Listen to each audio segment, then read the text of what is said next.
full of questions. How can you measure up to deserve affection? Hey, so instead of doing this long, drawn-out written message on Facebook, I thought I would just do a video because everybody knows that I love to talk. So, it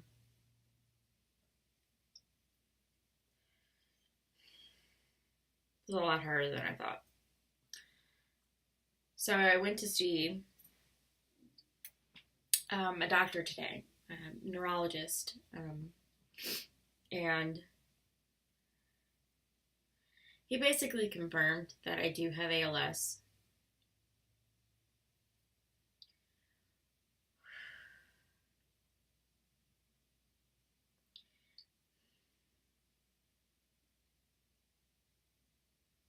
It's a lot to take in. It's a lot to talk about. But from now on, this is what you get. You get the real, raw person. So, the second time hearing it was not as sucky as the first time. The first time, my Deagle dogs, the first time shattered me. It tore me apart. Limb from limb. I think the snowstorm was like the best and worst thing that could have happened after I had gotten that kind of news. Because I got to barricade myself in the house with my husband. And it was just us. The only person that I wanted to be with. The only person that could possibly make me feel better.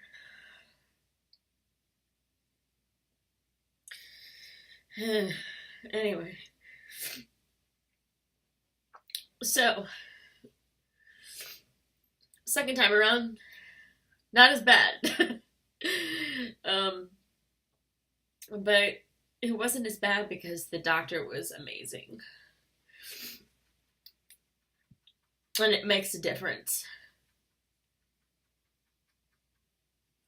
when you have a doctor who genuinely cares about you.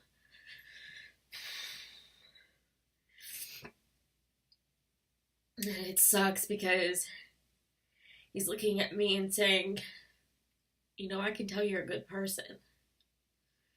It just sucks when good people get this. He's like, why can't some asshole down the street get it? I agree. But he did make a good point. He drew out this giant diagram. And that said that, say, this is my life. My gimpy hand. This is my giant life. Inside of it is my personality and who I am and what makes me, like my friends and my family and my friends and things like that. And my personality and my happiness is right here. And just inside of that huge diagram of what they call life is a small portion that's called ALS. It's not who I am because my life is this big. ALS is this big. It doesn't define me, it doesn't control me. And it doesn't move into that little happy spot that I have right now. And it's amazing that I have friends and family and loved ones who make that core center tolerable. And it's those people that are going to make the ALS stay down in that tiny little corner of my life. It's always going to be there, but it's not going to be who I am. I was watching this YouTube video about a gentleman named Anthony. And Anthony did this really awesome video with his wife where he's 26 years old, 26, 27, I can't remember. And he's diagnosed with ALS, and his mom had ALS, or has ALS, and his grandmother has ALS. And so he kind of saw it coming, unlike myself. So he made this video with his wife,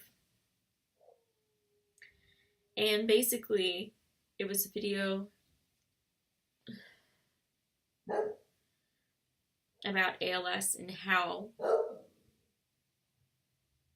happiness will cure what medicine cannot.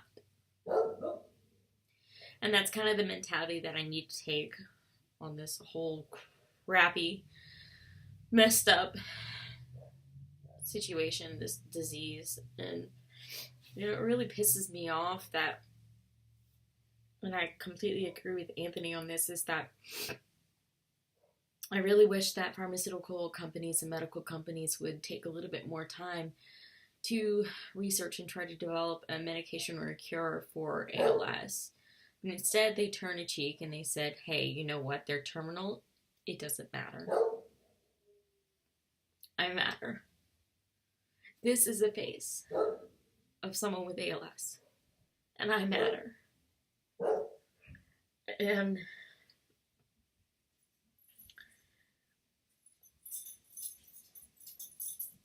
I just hope someday there is a cure. Because I would not wish this on anybody.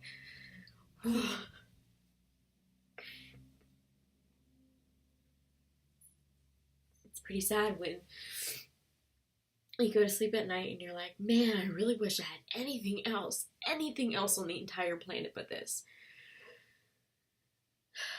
Who wishes for stuff like that? But alas, here we are. Pretty much right now is we just have to kind of live in the now and the here, and live by Anthony and his wife's motto, where happiness is a cure of which medicine cannot. And I totally screwed that up, and that's perfectly okay. But anyway, upbeat, positive note. Husband and I are taking a trip next month to DC to represent the Caps. It's my first game ever, so I'm pretty excited about that. And it's almost March, which means the River House will be open. And that means I get to spend a lot of time with my family. Both sides of my family. And that's really important to me right now. So, I guess for now I'm peacing out. Yeah. Okay.